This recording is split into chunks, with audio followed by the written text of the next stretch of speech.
Yo, what's up, everyone? Today we're breaking down the slang term ATP. So, what does it actually mean?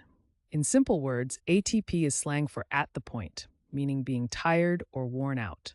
People use it when they feel drained after physical or mental effort.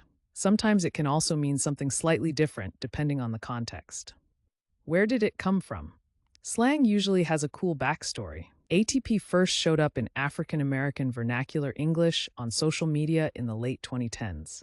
Over time, it spread into everyday talk, especially among internet users and younger generations.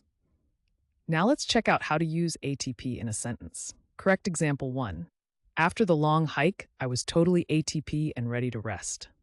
Correct example 2. I was so ATP after studying all night, I could barely keep my eyes open. And for laughs, here's a wrong example. My grandma said ATP at Sunday dinner, and everyone just froze. See how slang adds personality and vibe? Using ATP right makes you sound natural, but using it wrong can be hilarious. Quick recap. ATP means being tired or worn out. It started in African American vernacular English, and now you'll hear it in conversations, online, or even in music. Now it's your turn. Drop your best sentence with ATP in the comments. And if you want to learn more slang and fun word histories, don't forget to subscribe and join our community here every day.